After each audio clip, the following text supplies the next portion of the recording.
Hello friends, welcome to current affairs now. आज है 4 मार्च 2024 और आज हम डिस्कस करेंगे 4 मार्च के द हिंदू न्यूज़पेपर के न्यूज़ आर्टिकल्स। तो चलिए स्टार्ट करते हैं। सबसे पहले आज हम देखेंगे ओपेक कंट्रीज़ का जो ग्रुप है उसमें कौन कौन सी कंट्रीज़ हैं। ये है वर्ल्ड मैप और इसमें जो कंट्रीज़ डार्क ब्लू कलर से मार्क्ड हैं वो हैं ओपेक कंट्रीज़ और जो लाइट ब्लू कलर से मार्क्ड हैं वो हैं ओपेक प्लस कंट्रीज़। आज की डेट में 12 कंट्रीज़ ओपेक कंट्रीज़ हैं और इनके नाम हैं। सबसे पहले हम स्टार्ट करते हैं मिडिल ईस्ट रीजन से। Mainly oil producing countries middle east region में ही हैं। ये मिडिल ईस्ट रीजन है वर्ल्ड का और उसमें जो 5 फाउंडर कंट्रीज हैं ओपेक नेशंस में वो हैं Iraq, Iran, Saudi Arabia, UAE और कुवैत। ईरान है, इराक है, सऊदी अरेबिया है, कुवैत है और यहाँ पर है यूएई। इसमें ये इंपॉर्टेंट बात है कि मिडिल ईस्ट में ये जो लास्ट में साउथ रीजन में दो कंट्रीज ओमान और यमन है। ये ओमान है और ये यमन है। ये दोनों कंट्रीज ओपेक का पार्ट नहीं है। इसमें से ओमान ओपेक प्लस कंट्रीज का पार्ट है। तो ये कंट्रीज हो गई मिडिल ईस्ट रीजन में जो ओपेक का पार्ट है। इसके अलावा अगर अफ्रीकन रीजन को हम देखेंगे तो अफ्रीका में कुछ कंट्रीज हैं जो ओपेक का पार्ट है, जैसे कि अल्जीरिया, लिबिया, इसके अलावा नाइजीरिया, गेबॉन और गेबॉन के बाद है इक्वेटोरियल गुनिया और रिपब्लिक ऑफ कॉन्गो। ये अफ्रीकन कॉन्टिनेंट में कंट्रीज हैं जो ओपेक का पार्ट है। साउथ अमेरिका में अगर हम देखेंगे, साउथ अमेरिकन कॉन्टिनेंट में इसमें है वेनेजुएला। वेनेजुएला जो ओपेक कंट्रीज का पार्ट है। तो टोटल कितनी कंट्रीज हो गई? 12 कंट्रीज ओपेक कंट्रीज का पार्ट है। ओपेक एक ऑर्गेनाइजेशन है जिसका पूरा नाम है organisation for petroleum exporting countries, जो इनेबल करता है ऑयल प्रोड्यूसिंग कंट्रीज के का जो कोऑपरेशन है। वो सारी कंट्रीज मिलके कोऑपरेट करती हैं इन ऑयल प्रोडक्शन और उससे रिलेटेड जो प्राइसिंग होती है वो भी डिसाइड किया जाता है कलेक्टिवली इस ग्रुप के द्वारा। और जो ग्लोबल ऑयल मार्केट है उसको एक तरह से मोनोपलाइज करता है ये ओपेक कंट्रीज, और अपने प्रॉफिट को मैक्सिमाइज करने के लिए ऑयल का जो प्रोडक्शन है कम या ज़्यादा करना वो इन्हीं कंट्रीज और इसी ग्रुप के द्वारा डिसाइड किया जाता है। इसको फाउंड किया गया था 14 सितंबर 1960 में बगदाद में। इसका फाउंडेशन तो बगदाद में था लेकिन इसका जो हेड ऑफिस है वो है ऑस्ट्रिया की कैपिटल वियना, यूरोप में। 1960 में इसको स्टैब्लिश किया गया था और 1961 में ये जो ओपेक है ये इफेक्टिव हुआ, यानी इसने अपना काम करना शुरू किया 1961 में। 1960 में एस्टेब्लिशमेंट हुआ था, इसको फाउंड किया गया था। 1961 में ये ऑपरेटिव हुआ, इफेक्टिव हुआ। बगदाद में ये इस्टेब्लिश हुआ था और वियना ऑस्ट्रिया में इसका जो हेडक्वार्टर है वो स्थित है। 12 कंट्रीज़ हैं, जैसा हमने अभी देखा कौन कौन सी कंट्रीज़ है वर्ल्ड मैप में। ये 12 कंट्रीज़ हैं जो करीब 30% जो दुनिया भर में ऑयल प्रोडक्शन होता है उसको अकाउंट करती है, केवल ये 12 कंट्रीज़। और इससे रिलेटेड जो न्यूज़ है हम वो वर्ड सेक्शन में लास्ट में देखेंगे। अब ये एक न्यूज़ है, हिंदू ने सैटरडे को अपने न्यूज़पेपर में ये रिपोर्ट किया था कि चाइना से निकलने वाला एक इलीगल कंसाइनमेंट जो पाकिस्तान को जा रहा था वो मुंबई एयरपोर्ट में जो कस्टम अथॉरिटीज़ है उसके द्वारा सीज कर लिया गया। ये जो न्यूज़ थी ये चाइना के द्वारा एक ड्यूल यूज़ कार्गो जो सप्लाई किया जा रहा था इलीगली पाकिस्तान को, उसके बारे में थी, जो संडे को द हिंदू न्यूज़पेपर में आई थी। अब ये पहले इस न्यूज़ को देख लेते हैं। लेटेस्ट जो डिस्कवरी हुई और ऐसा माना जा रहा है कि ये possible transfer of dual use item है फ्रॉम चाइना टू पाकिस्तान, और ये कहीं ना कहीं पाकिस्तान के न्यूक्लियर वेपन प्रोग्राम में यूज़ किया जा सकता है। ये दो advance computer numerical control machines हैं जो चाइना की इटली की जीकेडी कंपनी के द्वारा बनाए गए हैं और ये चाइना सप्लाई कर रहा था इटली के ये प्रोडक्ट पाकिस्तान को। और ये कराची पोर्ट पहुंचने थे, उससे पहले मुंबई पोर्ट पे ये कस्टम अथॉरिटीज़ के द्वारा चेक किए गए और एक तरह से इंडियन कस्टम अथॉरिटीज़ के कंट्रोल अभी उसके कब्जे में है ये पर्टिकुलर जो कंसाइनमेंट है वो। और ये इंडिया की जो पॉलिसी है to prevent proliferation activities through Indian port, to prevent illegal proliferation of dual use technology, उसके अंतर्गत ये जो कार्रवाई है वो की गई है। The seizure of autoclave, which could be used in Pakistan missile program, strengthen appreciation that Pakistan is continuing the illegal transfer of missile and violation of MTCR। अब MTCR की यहाँ पर बात की गई है, मिसाइल टेक्नोलॉजी कंट्रोल रेजिम। ये एक रेजिम है जो दुनिया भर में जो मिसाइल से रिलेटेड, मिसाइल बनाने से रिलेटेड प्रोडक्ट्स हैं और मिसाइल जो लॉन्ग रेंज की मिसाइल है उनसे रिलेटेड जो टेक्नोलॉजी है उसके ट्रांसफ़र किसी इलीगल हाथ में ना चले जाए, या उसका जो ट्रांसफ़र है वो रिस्पॉन्सिबली और कंट्रोल्ड मैनर में ही उसका ट्रेड किया जाए, उसको देखने के लिए एमटीसीआर जो रेजीम है या जो ट्रीटी है वो बनाई गई है। और ये जो ट्रांसफ़र ऑफ टेक्नोलॉजी है या ड्यूल यूज़ टेक्नोलॉजी का जो ट्रांसफ़र चाइना से पाकिस्तान को किया जा रहा है वो एमटीसीआर के इस प्रोविज़न को वायलेट करता है। तो ऐसा इंडिया का कहना है। 2023 के जून महीने में भी bureau of industry and security जो यूएसए का एक ब्यूरो है उसने 3 चाइनीज़ कंपनी को सैंक्शन किया था इसी तरह की एक्टिविटीज़ में इन्वॉल्व होने के कारण। और अभी फ़िलहाल में ये जो कंपनी है जिसके द्वारा ये सप्लाई किया जा रहा है ये ऑलरेडी बैन की जा चुकी है यूएसए के द्वारा, और ये ड्यूल यूज़ ट्रांसफ़र में पहले भी इन्वॉल्व पाई गई है। तो ये पूरा मुद्दा था। और ये इंडिया के सीज़र के बाद पाकिस्तान ने बोला है, पाकिस्तान ने अपनी प्रक्रिया बताई है कि ये कहीं ना कहीं ये अनजस्टिफाइड है। अब पाकिस्तान तो अपने कंसाइनमेंट के लिए ऐसा बोलेगा ही, तो ये पूरा मुद्दा है, देखना होगा कि आगे किस तरह से ये जाए। तो अब देखने की बात होगी कि किस तरह से ये मुद्दा आगे बढ़ता है। आज की सेकेंड न्यूज़ है, national dam panel to examine Kaleshwaram project on March 6। Kaleshwaram project की यहाँ पर बात की जा रही है। ये एक इम्पॉर्टेंट प्रोजेक्ट है और ये स्थित है तेलंगाना में। तो ये इंपॉर्टेंट यहाँ पर एक पॉइंट हो गया एग्जाम पॉइंट ऑफ व्यू से। कालेश्वरम प्रोजेक्ट कौन से स्टेट में स्थित है? तेलंगाना में स्थित है। और इस न्यूज़ में आर्टिकल में बताया गया है कि एक एक्सपर्ट कमेटी बनाई गई है नेशनल डैम सेफ्टी अथॉरिटी के द्वारा to examine Kaleshwaram lift irrigation project. अब ये जो पूरा मुद्दा है कालेश्वरम लिफ्ट इरिगेशन प्रोजेक्ट के एक पार्ट में जिस एक बैरेज में जिसका नाम है मेडिकबा बैरेज, इसमें कुछ सीपेज और सिंकिंग की प्रॉब्लम देखी गई थी जिसके बाद वो बैरेज, पर्टिकुलर बैरेज बंद कर दिया गया और उसी की जो इंक्वायरी है उसी को एग्जामिन करने की बात है वो की जा रही है।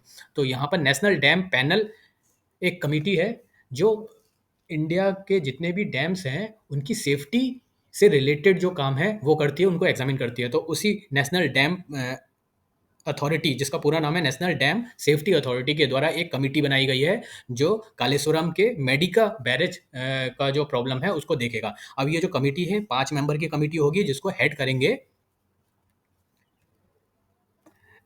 हेड किया जाएगा जे चंद्रशेखर अय्यर के द्वारा, जो पूर्व चेयरमैन रह चुके हैं सेंट्रल वाटर कमीशन के। तो ये इंपॉर्टेंट हो सकता है एग्जाम पॉइंट ऑफ व्यू से। ये जो पैनल बना है कितने मेंबर का है, कौन इसको हेड करने वाले? 5 मेंबर का पैनल है और जे चंद्रशेखर अय्यर इसको हेड करेंगे। तो ये इंपॉर्टेंट पॉइंट थे इस न्यूज़ में। नेक्स्ट न्यूज़ है, plans for non lapsable defence modernisation fund put on hold. अब 15वें वित्त आयोग ने 15 फाइनेंस कमीशन के द्वारा एक रिकमेंडेशन दी गई थी for the constitution of dedicated non lapsable modernisation fund for defence and internal security. जो डिफेंस और इंटरनल सिक्योरिटी के लिए एक नॉन लैप्सेबल मॉडर्नाइजेशन फंड बनाया जाना चाहिए, ऐसा फिफ्थ फाइनेंस कमीशन ने बोला था। नॉन लैप्सेबल फंड क्या होता है? नॉन लैप्सेबल फंड एक ऐसा फंड होता है जो जिसकी जो टाइम पीरियड है वो नहीं दिया रहता है। ये एक बार बन जाता है तो जितना भी फंड उसमें पैसा गया डाला जाएगा वो पैसा लैप्स नहीं हो पाएगा, उसी फंड में रहेगा। और जिस पर्पस के लिए वो लाया गया है, modernisation of defence and internal security, तो उसी पर्टिकुलर पर्पस में वो यूज़ किया जाएगा। और ये ईयर के एंड में जैसे नॉर्मल बाकी फंड लैप्स हो जाते हैं, ज़्यादातर फंड लैप्स हो जाते हैं, उनसे पैसा वापस निकाल लिया जाता है, लेकिन नॉन लैप्सेबल फंड में ऐसी कोई जो प्रोसेस है वो नहीं की जाती, वो पैसा उसी के लिए एलोकेटेड रहता है। और डिफेंस और इंटरनल सिक्योरिटी के लिए ऐसा एक फंड बनाया जाना चाहिए था। ये रिकमेंडेशन थी 15th यानी 15वें फाइनेंस कमीशन की। अब इसके बाद सेंटर गवर्नमेंट ने centre has included the examination of such funds creation in terms of reference. तो सेंट्रल गवर्नमेंट ने उसको एग्जामिन करने के लिए इसको रखा था और 2021 में इससे रिलेटेड पार्लियामेंट में अपनी रिपोर्ट दी थी। और 15 फाइनेंस कमीशन की इस रिपोर्ट के साथ अपनी जो एक्शन टेकन रिपोर्ट गवर्नमेंट को सबमिट करनी होती है वो पार्लियामेंट में सबमिट की गई थी। और उस रिपोर्ट में गवर्नमेंट ने इन प्रिंसिपल एक्सेप्ट किया था for the creation of such fund. तो ऐसा फंड क्रिएट किया जाएगा under public account of India, public account public account of India के अंतर्गत ये नॉन लैप्सेबल फंड बनाया जाएगा, ऐसा सरकार ने क्लियर कट बोल दिया था। लेकिन अभी जो प्लान है non lapsable defence modernisation fund का, उसको होल्ड कर दिया गया है गवर्नमेंट के द्वारा। इसी बारे में ये आर्टिकल है, the idea of setting up and non lapsable defence modernisation fund, ये अभी के लिए रोक दिया है सरकार ने। और सरकार का क्या व्यू पॉइंट है इसमें, stressing that all defence fund needs to be met and when they are arises. अब सरकार का ऐसा कहना है कि जब डिफेंस की जो रिक्वायरमेंट आएगी उस समय उसके लिए पैसा एलोकेट कर दिया जाएगा, और ये वो जो पैसा है वो बजट में ही एलोकेट किया जाएगा। नॉन लैप्सेबल फंड का प्रॉब्लम गवर्नमेंट के हिसाब से यह है कि यह पार्लियामेंट्री जो स्क्रूटनी है उसमें नहीं आता। मतलब अगर एक बार पैसा नॉन लैप्सेबल फंड में डाल दिया गया तो वो पार्लियामेंट उसको स्क्रूटनाइज नहीं कर सकता। ये गवर्नमेंट का अपना आर्गूमेंट है, इसीलिए इसको नॉन लैप्सेबल फंड से हटा के अब गवर्नमेंट चाहती है कि जब भी कोई डिफेंस की रिक्वायरमेंट आए, as and when it arises, requirement arises, उसी समय जो पैसा है वो दिया जाए डिफेंस की उस रिक्वायरमेंट को मीट आउट करने के लिए। All defense funding needs are being met as and when they are arising, and creating a non-lapsable pool has drawback as it affects parliamentary scrutiny and accountability। तो government कह रही है कि parliamentary scrutiny और accountability नहीं हो पाएगी अगर नॉन लैप्सेबल फंड क्रिएट किया जाएगा। तो आज की डेट में जो है सेंट्रल मिनिस्ट्री में सबसे ज़्यादा जो बजट है वो डिफेंस का ही बजट होता है। मिनिस्ट्री ऑफ डिफेंस ने पार्लियामेंट में 2023 में दिसंबर में बोला था कि सेपरेट मैकेनिज्म एक्सप्लोर की जा रही है एक स्पेशल डिस्पेंसेशन बनाने के लिए to operationalise and non lapsable fund. लेकिन अब सरकार का कहना है कि ऐसा कोई जो फंड है वो नहीं बनाया जाएगा। नॉर्मली अगर हम नॉन लैप्सेबल फंड की बात करें तो उसमें पैसा कहाँ से आता है, पैसा इनकमिंग कैसे होता है? Only fund that are non lapsable traditionally are those funded through cess levied for a specific purpose. तो जिस पर्टिकुलर पर्पज के लिए नॉन लैप्सेबल फंड बनाया जाता है उसको उसमें पैसा डालने के लिए उसी पर्टिकुलर पर्पज के लिए सेस लेवी किया जाता है। उसी सेस से जो भी पैसा आता है वो फंड में ढाला जाता है। तो नॉन लैप्सेबल फंड का जो फंडिंग होता है, फंडिंग मैकेनिज्म एक तरह से सेस है जो लेवी किया जाता है, और सेस का सारा पैसा किसी पर्टिकुलर पर्पस के लिए जो फंड बनाया गया है उसमें जाता है। asserting that all necessary defense capital expenditure has been provided by इंटीरियम budget. 2024-25 का भी जो बजट आया था तो उसमें जो डिफेंस के रिक्वायरमेंट आई थी वही डिफेंस की जो कैपिटल नीड्स हैं वो बजट ने बता दी थी, और जितना पैसा बजट ने दिया था वही पैसा अब डिफेंस प्रोक्योरमेंट के लिए यूज़ किया जाएगा। इसके अलावा जो तीनों सर्विसेज हैं, मतलब जो तीनों फोर्सेज हैं इंडिया की, आर्मी, नेवी और एयरफोर्स, इनके लिए अलग अलग बजट नहीं प्रेजेंट किया जाएगा। मतलब इनके लिए अलग अलग जो बजट का सेगमेंट है वो क्रिएट ना करके एक combined capital account capex budget ही रेडी किया जा रहा है।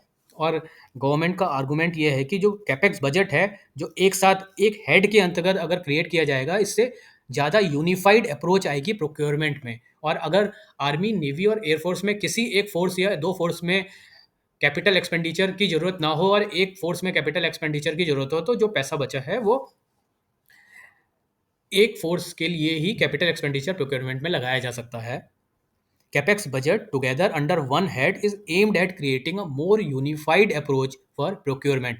It is a push toward jointness so that three services can sit together and optimize their capital expenditure।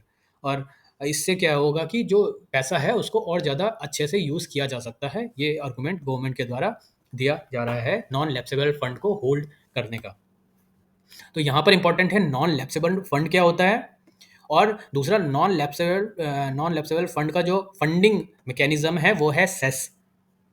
और non lapsable fund for defence modernisation ये रिकमेंड किया गया था 15वें फाइनेंस कमीशन के द्वारा। तो ये 3-4 पॉइंट इंपॉर्टेंट है एग्जाम पॉइंट ऑफ व्यू से इस आर्टिकल से।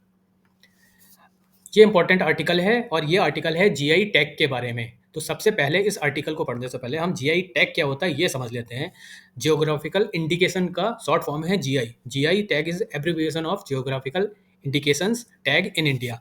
अब जीआई एक ऐसा साइन होता है which is used on products that have specific geographical origin and process qualities और ए रेपुटेशन जो किसी पर्टिकुलर ज्योग्राफिकल एरिया के ओरिजिन को बताती हैं।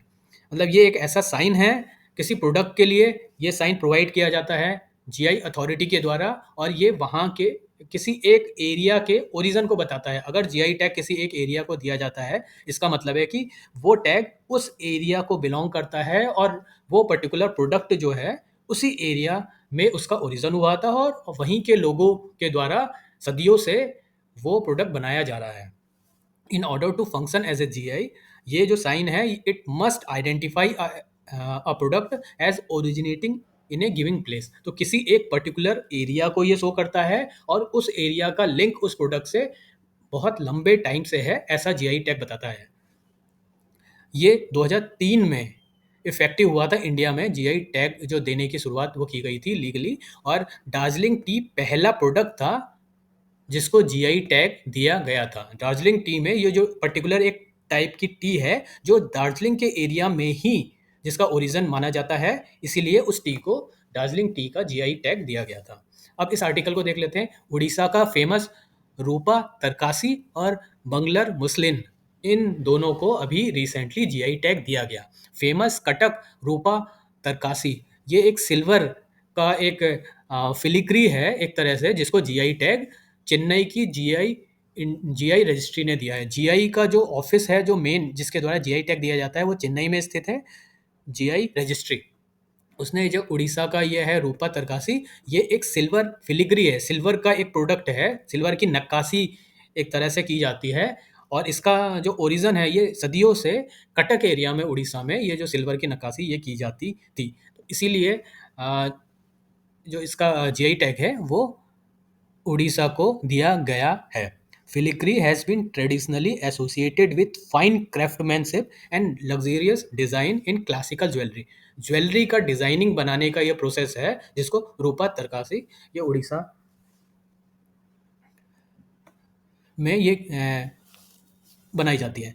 हिस्टोरिकल अगर इसके एविडेंस की बात करें, जब भी जीआई टैग प्रोवाइड किया जाता है तो उसका हिस्टोरिकल बैकग्राउंड भी चेक किया जाता है, और यहाँ पर अगर इस पर्टिकुलर प्रोडक्ट के बारे में हम बात करें तो आर्कियोलॉजिकल एविडेंस इस चीज़ के मौजूद हैं कि जो सजेस्ट करते हैं, जो बताते हैं कि फिलिग्री को इनकॉर्पोरेट किया था ज्वेलरी में 3500 बीसी से पहले in Mesopotamia, where it is practice even today as talkari work. Talkari work इसको बोला जाता है, और मेसोपोटामिया में 3500 बीसी से ये काम जो है किया जाता था, और वहीं से ये जो फिलिग्री का काम है वो उड़ीसा आया था। According to historian there is a very possibility कि जो तरकासी का वर्क है ये कटक आया पर्सिया के थ्रू और इंडोनेशिया के थ्रू सम 500 ईयर्स होगा बाई सी ट्रेड। तो इसका जो अगर हम एंशिएंट रूट ट्रैक करेंगे तो ये पर्सिया से आया था इंडोनेशिया के थ्रू करीब 500 साल पहले कटक में, और तब से 500 साल से कटक में ये जो काम है वो किया जा रहा है। इसके साथ ही साथ जो कलिंगा और इंडोनेशिया के बीच का जेम और ज्वेलरी का जो ट्रेड है उसके भी एविडेंस मिलते हैं जो ये प्रूफ करते हैं कि इसका जो लिंक है उड़ीसा से 500 साल पुराना है। इसीलिए इसको उड़ीसा को ये जो टैग है जीआई टैग सिल्वर फिलिग्री का दिया गया। इसके अलावा भी काफ़ी सारे आइटम्स को जीआई टैग प्रदान किया गया है, और ये आइटम है Bengal muslin, one of the popular traditional handloom craft, Bengal का है ये। इसके अलावा Narsapur crochet lace product and Kutch का रोगन क्राफ्ट, इन आइटम्स को भी जीआई टैग मिला है। इसके अलावा एक लहसुन है रतलाम रिवान लहसुन, ये रियावन विलेज रतलाम मध्य प्रदेश में ही ये स्पेसिफिकली पाया जाता है, इसको जीआई टैग मिला है। अंबाजी वाइट मार्बल को जीआई टैग दिया गया है। इसके अलावा त्रिपुरा के रीसा टेक्सटाइल, हैदराबाद के lack bangles and Majauli island जो असम में है, मजौली के मास्क को भी जीआई टैग दिया गया है। यहाँ पर बताया गया कि मजौली का जो मास्क है ये मजौली आइलैंड असम में स्पेसिफिकली बनाया जाता है, और इसके अलग अलग वेराइटीज़ भी हैं। तो ये जो सारे आइटम हैं इनको जीआई टैग दिया गया है। अब यहाँ पर ओपेक आर्टिकल जो हमने स्टार्टिंग में ओपेक के बारे में समझा था उसी के बारे में ये आर्टिकल है। मैनी ओपेक प्लस नेशन जो हैं उन्होंने ऑयल कट करने का फाइनल डिसीजन अपने ग्रुप में लिया है, और इससे होगा क्या, इससे होगा कि जो प्राइस हैं ऑयल के वो बढ़ेंगे।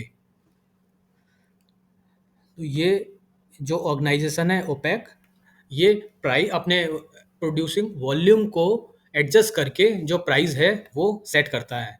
यहाँ पर ओपेक की जो कंट्रीज हैं उसके बारे में फिर से देख लेते हैं, ये इंपॉर्टेंट है एग्जाम पॉइंट ऑफ व्यू से। ओपेक की कंट्रीज हैं Algeria, republic of Congo, Equatorial Guinea, Gabon, Iran, Iraq, Kuwait, Libya, Nigeria, Saudi Arabia, UAE और वेनेजुएला। वर्ल्ड अफेयर में दूसरी इंपॉर्टेंट न्यूज़ है शहबाज शरीफ, जो former prime minister of Pakistan Nawaz Sharif के भाई हैं, वो दूसरी बार प्राइम मिनिस्टर बने हैं पाकिस्तान के। शहबाज शरीफ सेकंड टाइम प्राइम मिनिस्टर बने हैं पाकिस्तान के, और ये 24वें पीएम बने हैं, और इससे पहले वो 2022 में पीएम बने थे। तो ये ऑब्जेक्टिव एग्जाम के लिए इंपॉर्टेंट हो सकता है। तो ये थे आज के न्यूज़ आर्टिकल्स। आई होप कि आपको पसंद आया होगा, और अगर आपको पसंद आया है तो वीडियो को लाइक करें, शेयर करें, सब्सक्राइब करें और कमेंट भी करें। Thank you.